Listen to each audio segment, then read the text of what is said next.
Hey guys, welcome back to Starcaster Remarks. Alongside my brother Chris to my right, my name is Ryan Chambers. This is the official Dallas Stars podcast of THPN. Go use that promo code THPN next time you go and use their services. How you doing tonight, Chris? You doing okay? I am doing well. Very busy. Moving to Austin this week, so a little bit closer to Stars hockey from College Station. But yeah, busy but Not good. really that much closer though, really. It's about 30 minutes closer. Not much closer though. Hey, I'll take anything. Yeah, it's true.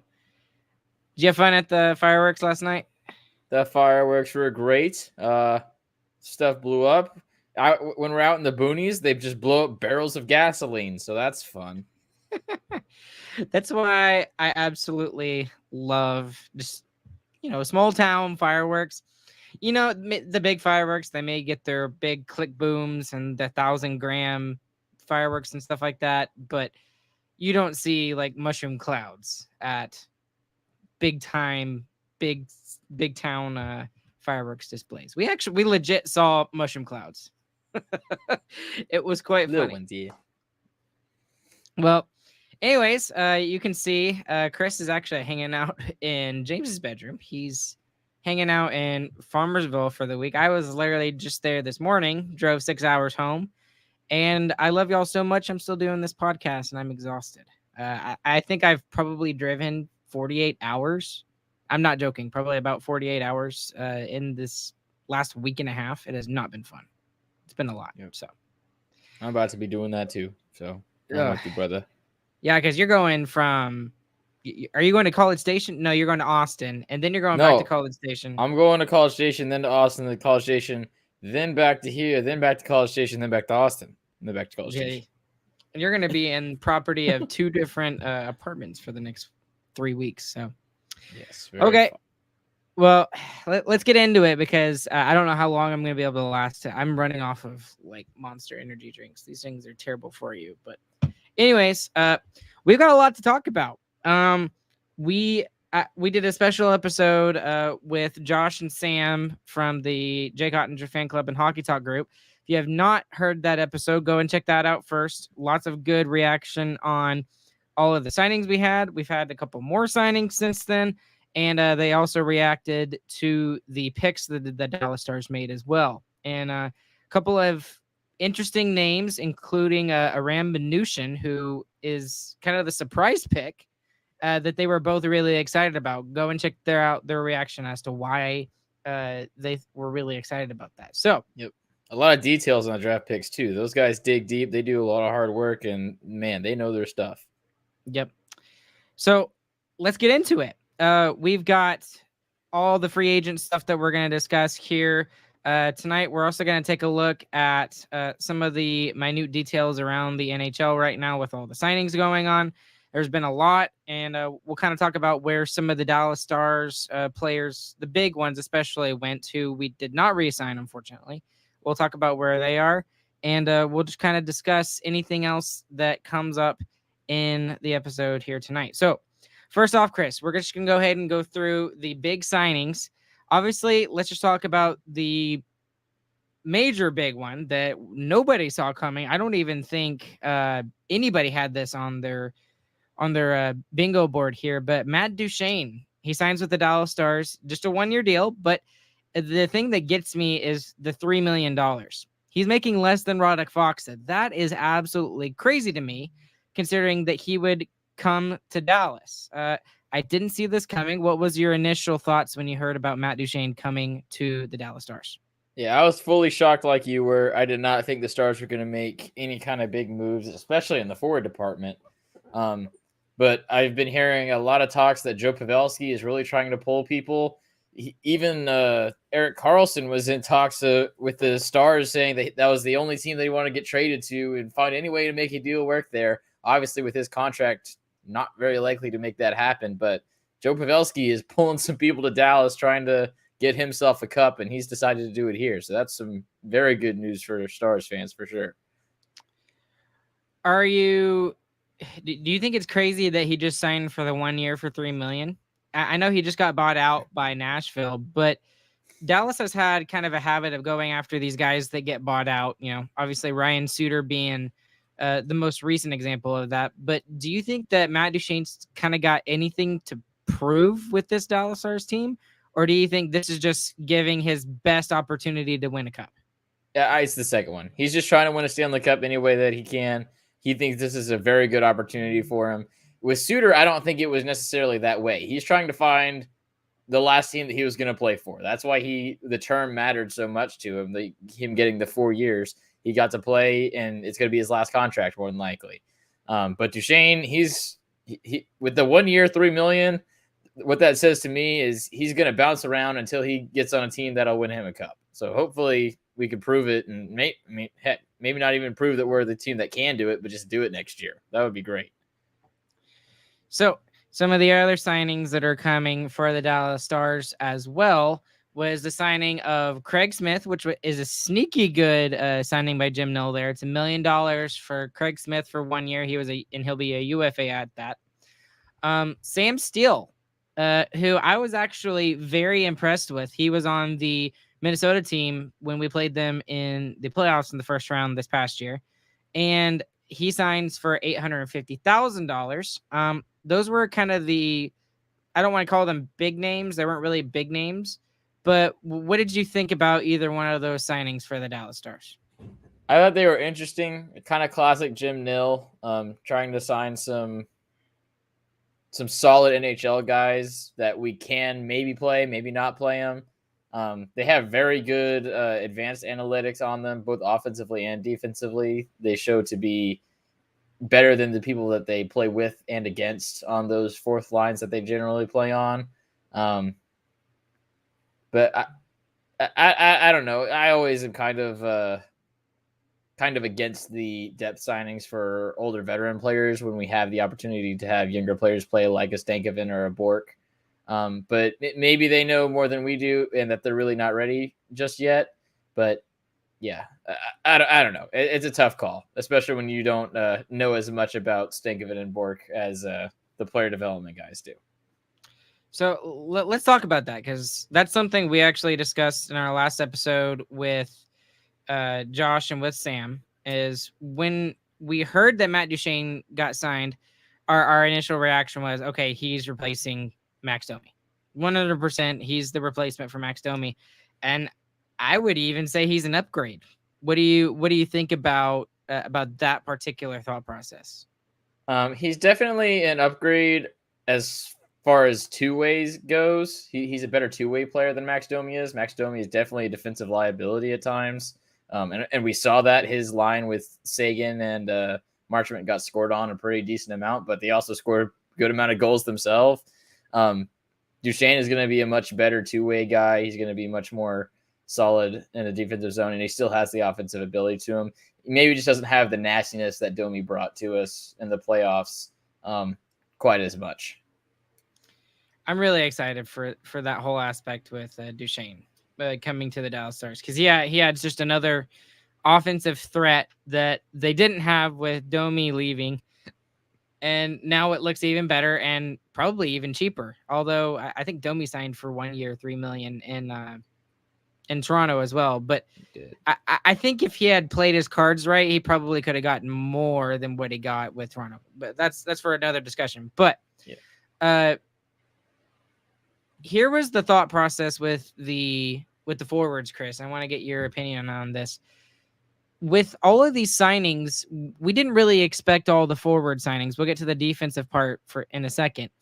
But what this does is that this creates competition for these roster spots, right? The natural inclination is to be like, oh, well, the veterans are going to get the roster spots, right? And that leaves absolutely zero room for the Maverick Borks, the Logan Stankoven of the world. Is this a bad thing? Good thing? Thoughts? Yeah, that's kind of what I was getting at earlier when I was saying I don't know how I feel about signing of the older players. And yes, Ardell, I know Sam Steele isn't old, but he's older than when Stankoven and Bork is what I was trying to get at.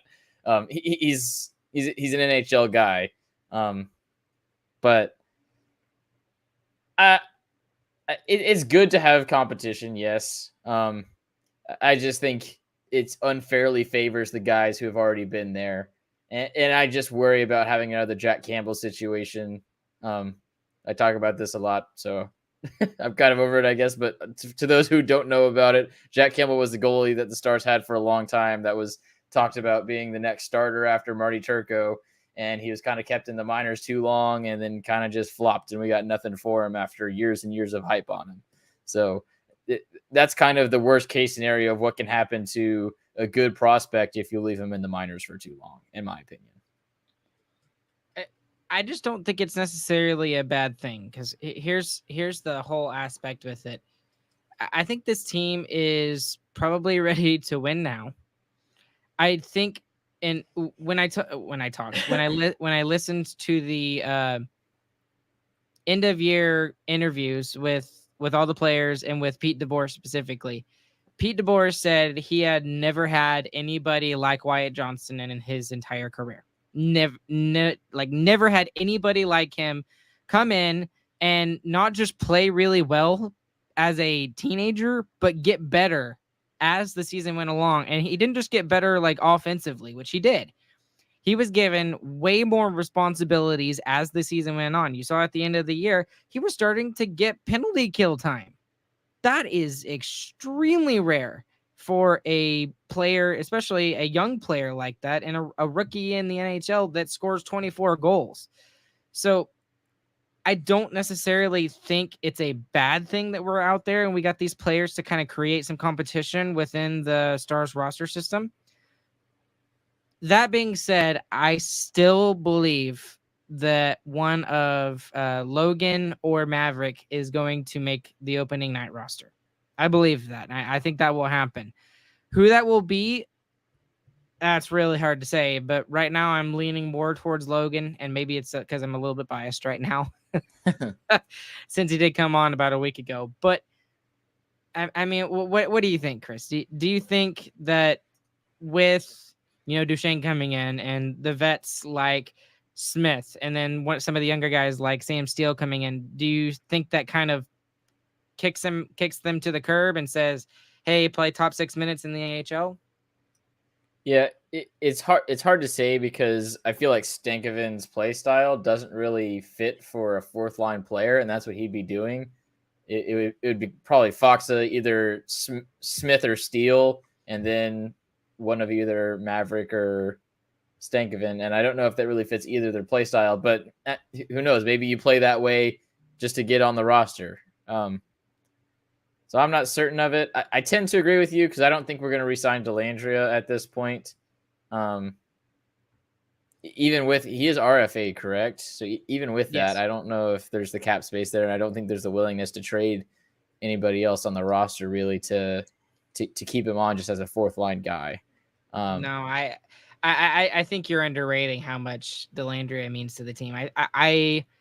I'm like 99% positive that Dellandrea, unless we get some sort of really great defensive player, a defenseman, then I think we're definitely keeping Dellandrea. I mean, I don't think he's going anywhere. He was very important to the bottom six for the Stars this past season. So that's just me.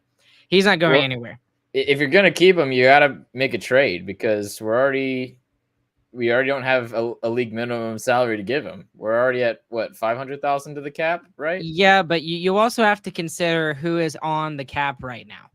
So that's including Gavin Bayreuther, who they just signed. Gavin Bayreuther, yes, has a 1 year, one-way deal, which will give him $775,000, regardless if he plays in the AHL or the NHL. But Gavin Bayreuther is just a security blanket. And here's what I mean by that.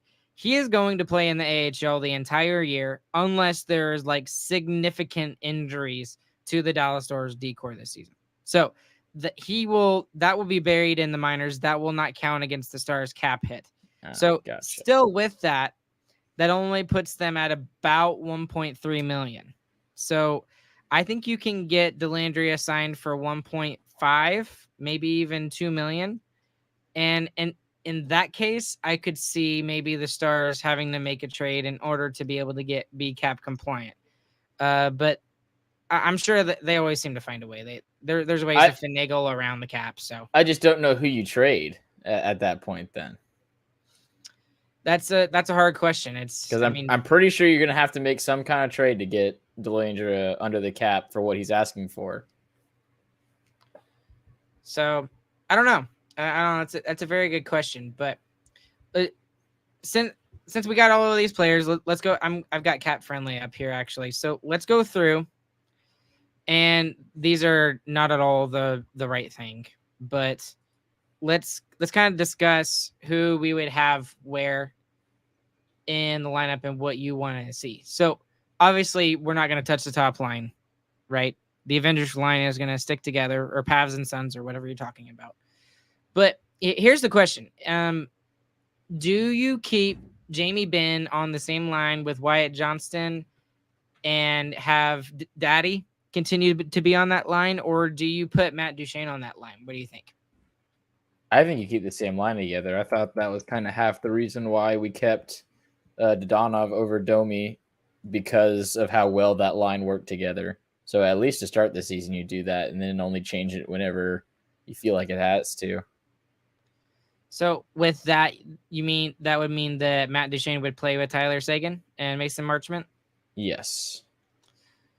Now, the interesting thing here is if you assume that one of these rookies gets in here with Maverick Bourque or with Logan Stankoven, who do you think would make the roster? I'm going to say Stankoven because he's a friend of the show. I still think it's going to be him. And yes, I'm a little bit biased, but I just think I have a feeling about it that he's also just better. The only other prospect who was as good as him this offseason and juniors was Bedard, and he's one of the most highly spoken of prospects in a long time. Yeah, but again, that it is very hard to go from juniors to the NHL because you're playing against teenagers and 20-year-olds compared to going into the NHL and you're playing against 20 and 30-year-olds who are much stronger, much faster, and can beat you to a bloody pulp, which they don't do in the juniors as much. So that's just me. I think Logan will be okay. That's one of the things that he has. Did I go out for a second? Nope. No, I didn't? Okay, I thought I went out for a second. But anyways, one of the things that he prided himself on was his energy and his motor is what he used when we talked to him. So I think that's going to be the reason why he gets into the lineup. And I think we see I think this is what we see right here. I think we see Matt Duchene, Seguin, and Stankoven. And I don't think he's going to play center at the NHL. I don't think he's ready for that. What's nice for Wyatt is he's got Jamie Benn who can still make all of those, win all of those faceoffs for him. I just don't think Stankoven will be ready for that when we get to that point. But what do you think about this? What do you think about this? So Seguin, Stankoven, Duchene, Faksa, Marchment, and Smith on the fourth line. I think Marchment is still probably playing with Seguin. He definitely had. I would go ahead and say it was a bad year to start off with. There are lots of personal reasons for that, and just the fact that he's on a new team for the first time. The same thing happened with Joe Pavelski. If you remember the first year that Joe Pavelski was here, it was kind of like, okay, that signing was kind of a bust. Pavelski didn't really do anything until the playoffs hit. And then the next season after that, those playoffs that he did well in, he was fantastic again. So Marchment really, I think, is still a good signing. No one's giving up on him. The talks of buying him out were very preemptive, in my opinion. I think there is still lots of value in Marchment, and I think he still deserves to start on a good scoring line with Seguin and Duchene, even over Stankoven, even with Stankoven being a better fit for the third line and Marchment being able to fit better on a fourth line. I think Marchment still deserves to play with those better players. A lot of good points. I don't want to give up on Mason Marchment yet, but a lot of people seem to have done so. and we argued, Joe Pavelski was sucky his first year, just like you just said. So I think there's more to Mason Marchment. He did have flashes of a good season. There were good points that he was doing really well. The beginning was great. Yeah, the beginning was great. And then when Domi came over and Domi, Sagan, and Marchment were all playing together for those 2 games, it was like go, go, go, go, go. It was all lines ready to move. And then he just got hurt, and that kind of derailed his season. But let's just assume this. Let's assume that Logan kind of wins a roster spot on that third line, the second line, whatever, somewhere in the middle 6. Does that make Mason Marchment expendable and the Stars look to trade him? Because you don't want a guy who's making $4.5 million on your fourth line. I know that Foxen makes 3.25, but he does so much more than people give him credit for. Well, he does have a modified no trade clause. He does. I think he has a 10-team list. Maybe it can tell us on that. Nah, it's not going to tell me. Okay, but what do you think? Is that an opportunity for Jim Nill to go out and say, dangle Mason Marchment out there and say, hey, we've got this guy, and maybe we'll look for some help on defense? I don't know. What do you think? Well, his trade value right now is awful, so you're not going to get anything in return for it just because of the bad season that he did have. And also, I think he's still worth it to the Stars, and he's a kind of player that we need on the team, having the size and the speed that he has. So I don't think trading him would be good at all. But, like Jim Nill says, nothing is ever off the table. So I think he's also a guy that shows the depth of the Stars team right now, because he could, let's just say that Dadonov gets hurt. You could easily plug Mason Marchment up there on the second line. Like that's not undoable. That's kind of what I was getting at earlier, is Marchment is a better fit on the fourth line than I think Stankoven is. But he also, I think, deserves to be on a scoring line instead of just that bottom checking line that Foxa turns it into. Mm-hmm. So, yeah, it's a weird spot for Marchment because he had such a bad year. I fully expect him to bounce back. And if he doesn't, then we have lots of good players who can make up for it. And we have young guys that we can slot in to see if they can take his spot over. So Marchment still gets the spot until he loses it later on this year, I think. All right, so let's move on to the defense. So there was a couple of defensive signings by Jim Nill over the past couple of days, but nothing of an upgrade. So Joel Hanley comes back. He spent the first day, I guess, looking at his options, and he just decided, screw it, I'm coming back to Dallas, signed a 2-year deal. And, I wanted him back. He's the perfect 7th defenseman. Absolutely the perfect 7th defenseman. So that's going to continue to be his role, in my opinion. But the Stars go out and they sign Gavin Bayreuther, who, if that name sounds familiar, it should be. Former Dallas Stars draft pick several years ago. He spent the last 3 years in the Columbus Blue Jackets organization. He spent some time in the AHL, but he also spent some time in the NHL as well. So that's why he's showing up here under the actual cap for the Dallas Stars, is because he's got that one-way deal. So Cap Friendly is just assuming he's going to be on the roster, but he won't be, in my opinion. And then they also re-signed Jared Roseberg down here, Alex Petrovic, and then they also went out and got Derek Pouliot just for some veteran backup stuff and just to have some depth for their defensive depth. Because if you looked at our roster, even just the entirety of last season, we are so fortunate none of our defensemen were hurt for an extended period of time, because we only had 7. After Hanley, there was nobody. So now we at least have a couple of guys behind that if we lose a couple defensemen, we won't be in real trouble. So it's interesting that you said that, because I think we still had some decent defensemen who could have come up and filled in. We had Petrovic, who's been an NHL defenseman before. Who else? There was Roseberg could come up and play as well, but there was a couple of others, but they've signed elsewhere. But that's not the point of all this. But either way, were you surprised at the fact that Jim Nill did not go out and upgrade the defense and he just focused on the forwards? Not really. Jim Nill always talks about how he makes the best deal that's available. So that's true in trades. That's true in drafting. He's going to get the best player that he can with the resources that he has. And this free agent deadline or start, it was Matt Duchene. It wasn't a defenseman. So he got Matt Duchene, and it makes sense to me, especially when you look at how our defense did last year. We talk about how that's probably our biggest weakness on paper is our defensemen. But if you look at what they did, our defense was fantastic. We were top 10 defense in the league. We were a very good defense in the playoffs. And really the only reason that we didn't win and why it ultimately cost us in the last series was because Otter ran out of gas. So if Otter had more gas in the tank, maybe he would play too many games. That's kind of besides the point. He ran out of gas and he stopped playing good. So it wasn't the defense that really lost it in the end. It was more Ottinger's play, which I'm not blaming Ottinger. He had good excuses for, of course. He was hurt. That's what cost it. He was hurt. He was exhausted. Yeah. Overplayed, so, yeah.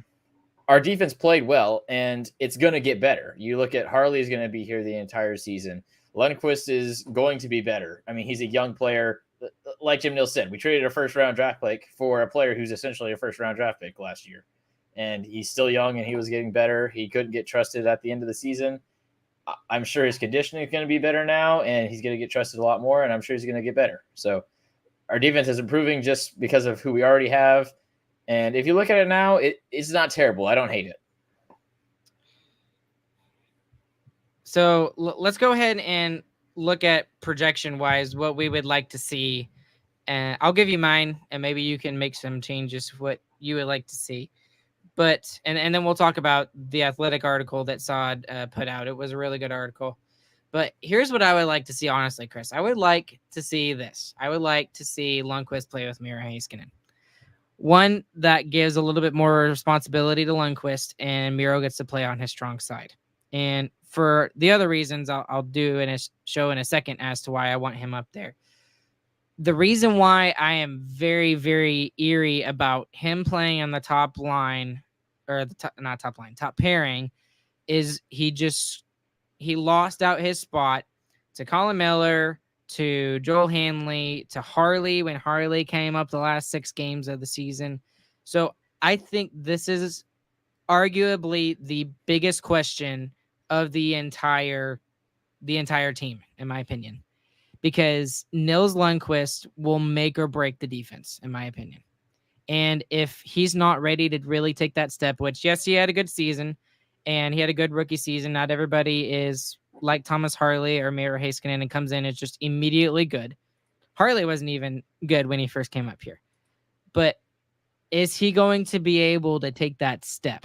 I think that's probably the biggest question of the entire Stars offseason for me. What do you think? Yeah.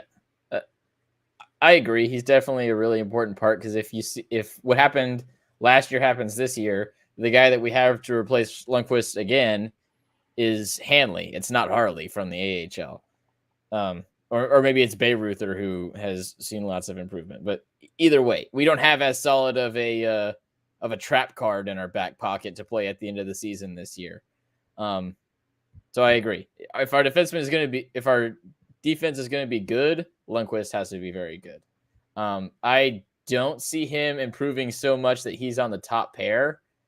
But also the Stars defense doesn't really work that way. The top pair is Miro Heiskanen and whoever's playing with him. And that can kind of just cycle. It doesn't really matter who he's playing with. He can play with anybody and he can be fantastic. So I don't see Lundqvist being as good as you are hoping that he will be, but I think he'll be good enough to at least be a bottom pair defenseman. So the next question is what do you do with the second pairing? Is the second pairing going to continue to be Lindell and Hakanpää, who, despite people really hating on, especially Hakanpää, they both had really good years this past year. And Hakanpää is the big old dude. He's the guy that's going to get in the way. He couldn't punch people in the face if someone does something nefarious. it's hard. I know technically that Hakanpää should be pushed down to a third pairing role, but him and Lindell together were just excellent. And I don't know if it was, Lindell was really good and had an excellent year. He's always been good in my opinion. But do you break up that pairing just so Thomas Harley can get put up in the top 4? Or do you keep those two guys together? Or what do you think? Because for me, it's really hard for me to break up that second pairing. Well, first of all, I don't think 5-on-5 that they had a great year together. I think Lindell had a good year. And I think Hakanpää had a great year on the penalty kill. There was many times where Hakanpää was not playing great and is especially exposed in those series when we're playing fast teams like Seattle.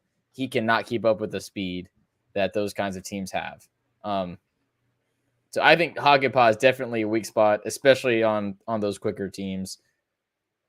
I would like to see them broken up, just so that we can have a puck mover on each line. But what I'm thinking is Lundqvist being in the bottom pair, so you have Miro Heiskanen as the top puck mover, Harley as the second puck mover, Lundqvist as the third puck mover, and those are all 3 on separate pairings. And that would be my ideal. I don't think that'll happen. I think Lindell and Hakanpää will stay together just because that's what they like and that's what they're comfortable with, and that's like what they like doing on the penalty kill. But I hope they do get broken up.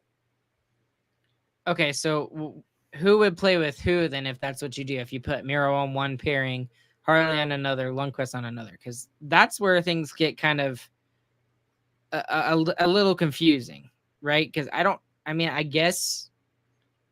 Yeah. You can't have Miro play on his strong side if you do that. Yeah, I don't think Miro is going to play on his strong side. I think the coaches have made it clear that they don't really think that's an issue. I think Suter's still going to be the main guy playing with Miro Heiskanen most of the time, especially with the comments that are made. I mean, they made Nil did some kind of interview or something right after the buyout period ended, and he was just saying how dumbfounded he was that people were even calling for Suter to be bought out. So they fully do not understand what advanced analytics are showing, that Suter is not great, and they just see how many minutes he plays, and they think that they're good. So you can argue that they're wrong, which I think they might be, but Suter's going to be the top guy at least until he starts really sucking enough for management to notice. Well, and I don't know if you saw me moving people around and stuff like that, but I just don't see if you do it like that and you put a puck moving defenseman on each pairing, that kind of pushes S. Lindell down to the third pairing. Does that right? Or because I don't think I've ever seen him play off of his side before on the right side. So I guess you could do this and put him on his offside, but I don't think that makes a whole lot of sense. Yeah, I mean, I think you could do it either way. I think Lindell being on the third pairing would be fine. But again, they all mix up anyway eventually with how we play Miro Heiskanen. So I don't know that the pairings make a whole lot of difference either way.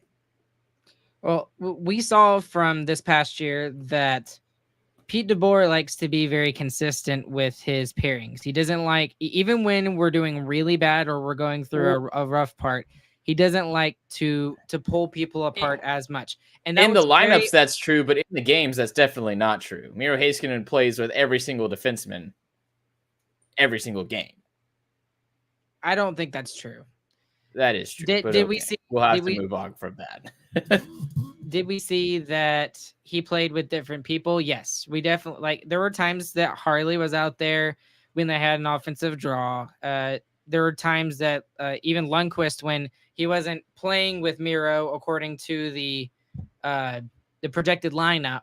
Well, that's the only way that Miro Heiskanen can get 8 more minutes than any other player on the team is because he's playing with everybody, with a bunch of different people. Well, I think really what it is because he plays just on both sides of the puck. I think he plays both power play. When I say both sides of the puck, he plays both special teams. He plays on the penalty kill and he plays on the power play as well. But even when we only would have one power player and only one penalty kill, he would still get 8 more minutes than everybody else.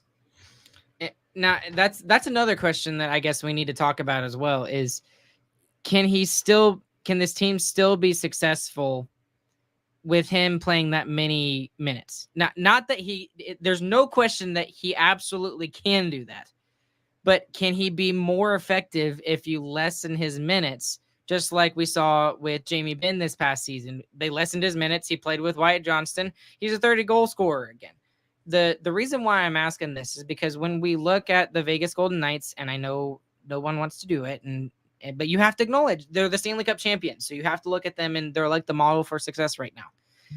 All 6 of their defensemen never played above 25 minutes in the playoffs. I don't even think they played above 24 minutes in the playoffs.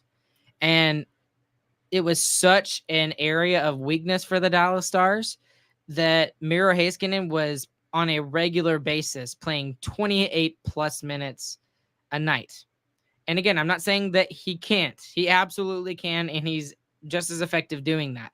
But don't you think if you lessen his minutes over the course of a season and he goes into the playoffs a little bit more fresher, he can be more of an impact player in the playoffs, and maybe that little bit of extra energy that he has in the third round for Game 7 pushes us over the hump to get us back to the Stanley Cup final, or maybe even win the Stanley Cup. I know that's a lot of what ifs and stuff like that, but does some of that make any sense to you, Chris, or am I just grasping at straws here? I mean, yeah, it kind of makes sense what you're saying, but I think there's a big difference between a defenseman doing that and like a forward doing that like Connor McDavid does. Yeah, I just think it's different. Do you think the Stars are going to make an upgrade on defense this year No. before the season starts? No, they're out of space. They might not even get Dellandrea. I don't think there's any doubt that Dellandrea gets signed. He'll get signed. Well, how much are we wagering on that? I'd bet $50 on it. Well, I'm going to need some odds on that. I can't just go 50-50. I don't know. I'm 80, like 80-20. 80-20? 80-20. I'm like 95-5. That's Okay. how sure I am. I'm done with that deal. I'm down. I put $5 on those odds. So here's a quote from Jim Nill, and this is from the Athletic article.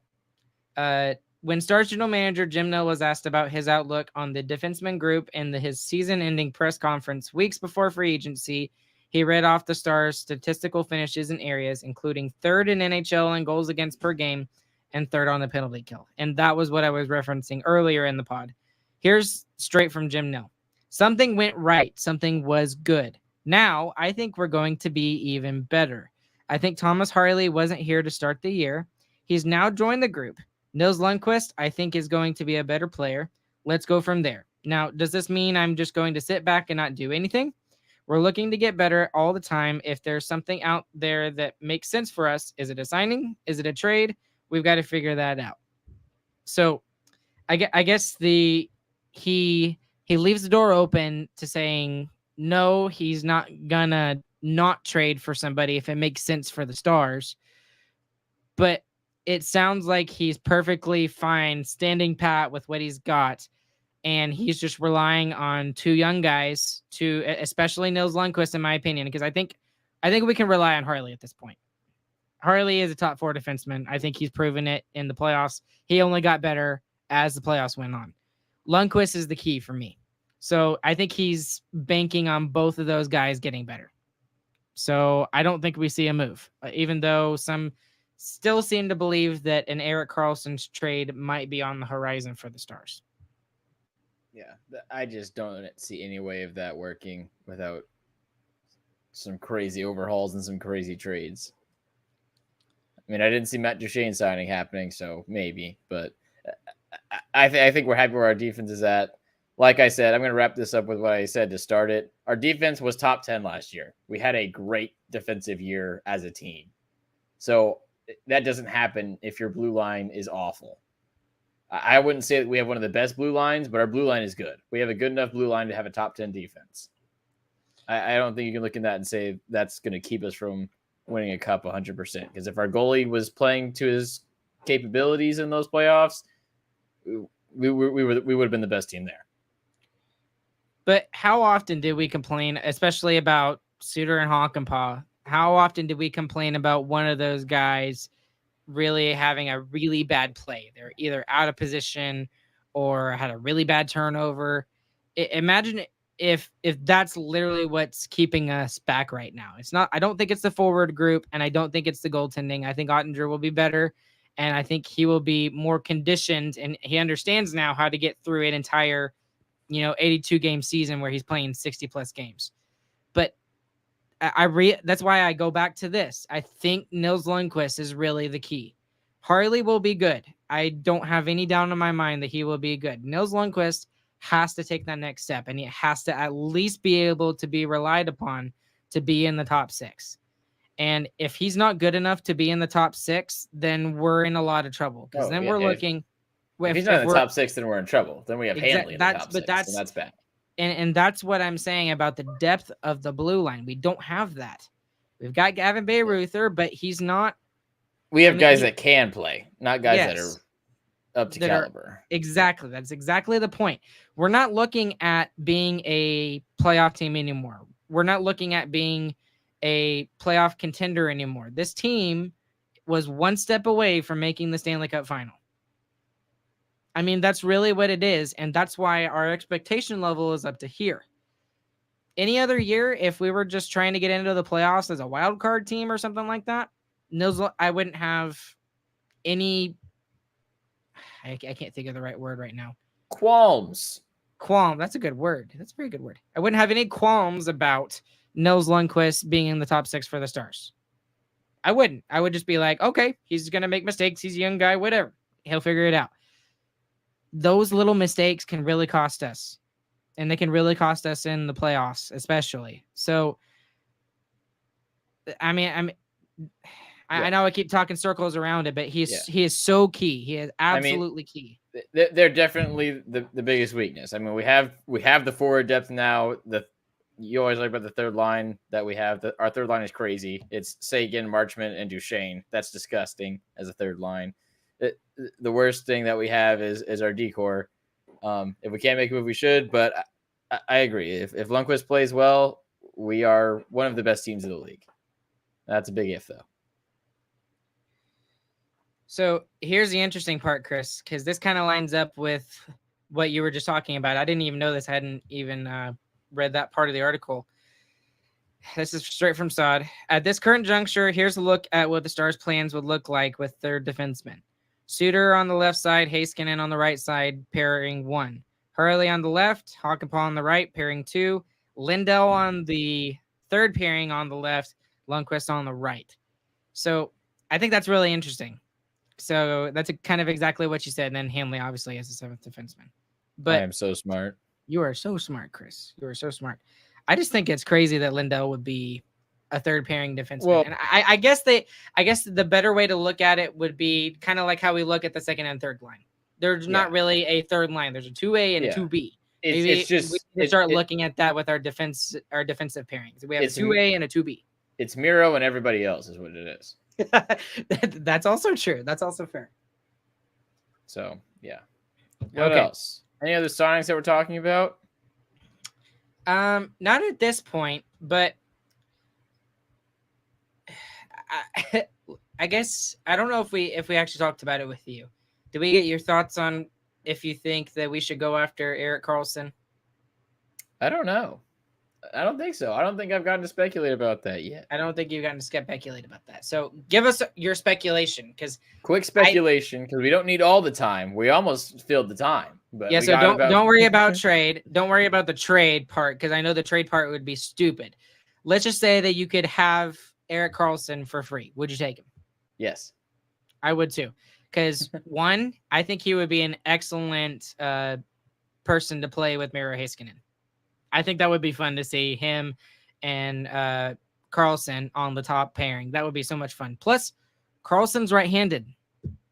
So if they really care about that whole lefty-righty thing, which they've shown they care about, that would be a perfect fit.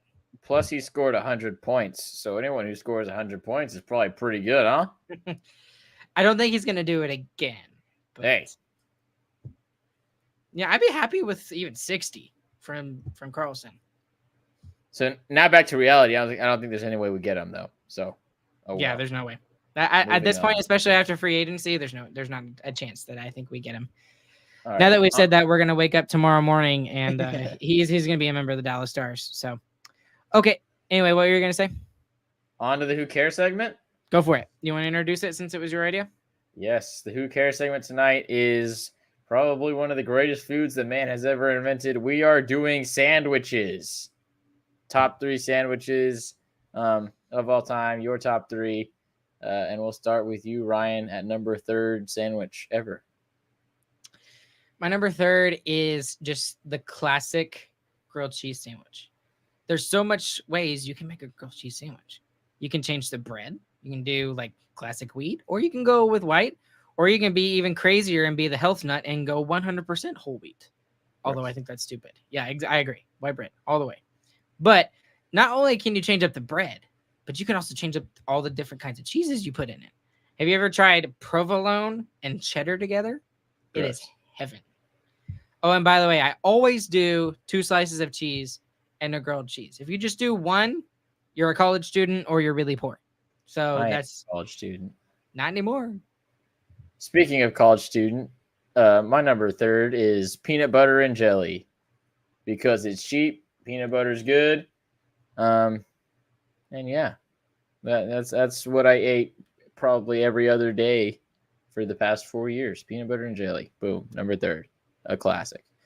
And weirdly, only American food. Quick sidebar here. In Germany, the only peanut butter I could find was in the American food section, and it had an American flag on it, and it was like Peter's American peanut butter.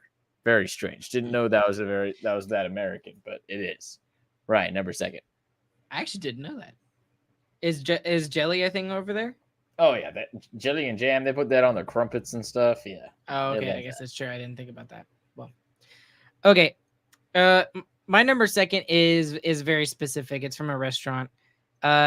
And it's actually from a very specific restaurant that is only located in Denison, Texas, where I used to work. And there is this coffee shop called CJ's, and they have a chicken club sandwich there. It has grilled chicken, obviously. It's got provolone cheese. It's got bacon on it, lettuce, and then it's got like a honey mustard sauce, which all of that is great and it's amazing.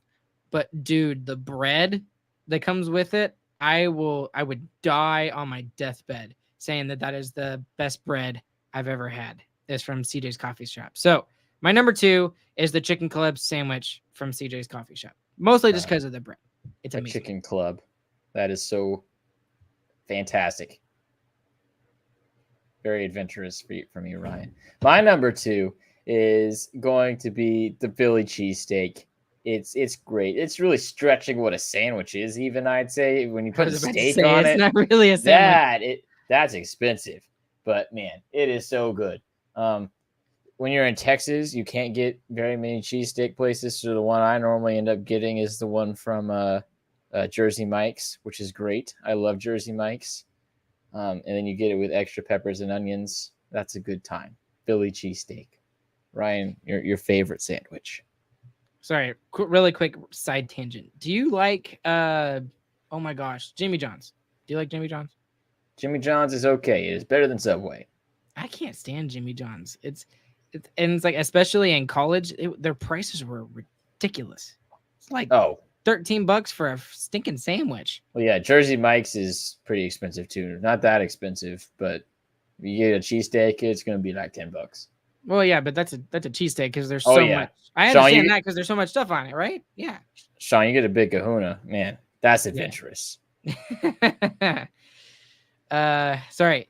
All right, am I on my number 1? Famous Philly. Ryan, number 1. I'm on my number 1? Okay. All right, I know I'm going to be lame here too, Chris. Sorry, but I love this. I love the sandwich more than anything. If you've ever been to McAllister's, you ever heard of McAllister's? No, I've never heard of McAllister's, Ryan. Yes, I've heard of McAllister's. Okay, you're a college student who doesn't go to expensive places, so I was just making sure you had heard of McAllister. That's where I go when my parents come in town. Exactly. They have I think they call it it's like the McAllister's chicken club special or something like that. It's not a chicken club. It's some sort of, I don't even know the name of the sandwich. I should know that because I always order it.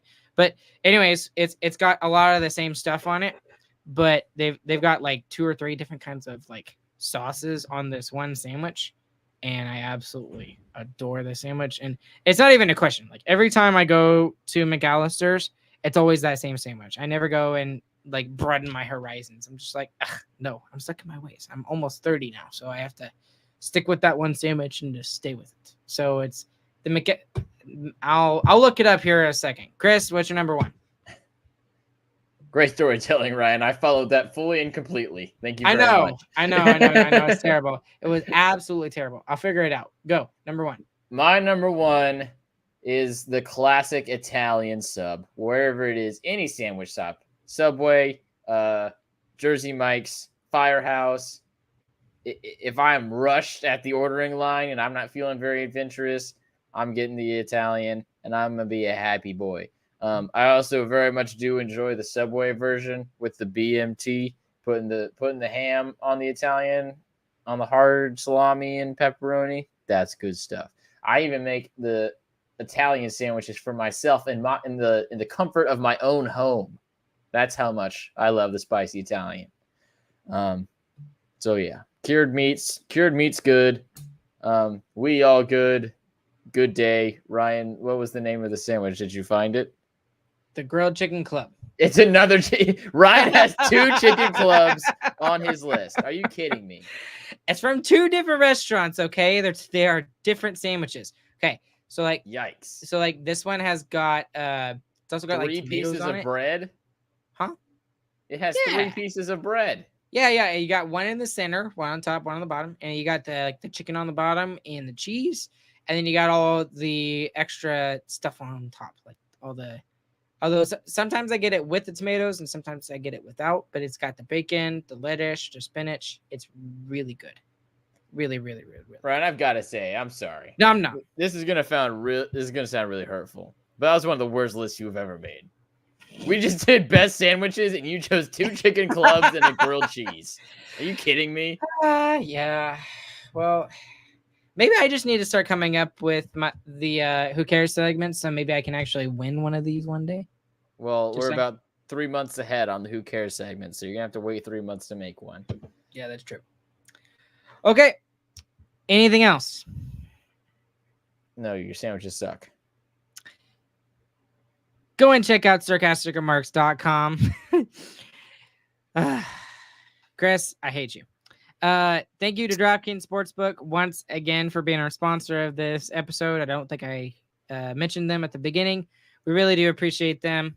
And go and check out sarcasticremarksshop.com. That's the best way to support us and what we do here. We're still going to continue doing 1 episode a week throughout the off season. We'll be talking about the latest news. We got a couple of interviews that are going to be set up over the course of the rest of the off season as well. And we will get those to you guys as soon as we get them set up. I miss hockey greatly. I mean, at least the Rangers are doing okay, although they've kind of faltered a little bit lately. But it is what it is. But anyways, along with Chris, my name is Ryan. We'll catch you guys on the flip side. Hope you guys have a good, fantastic morning, afternoon, evening, whenever you guys are listening. And we'll see you guys again next week. Goodbye.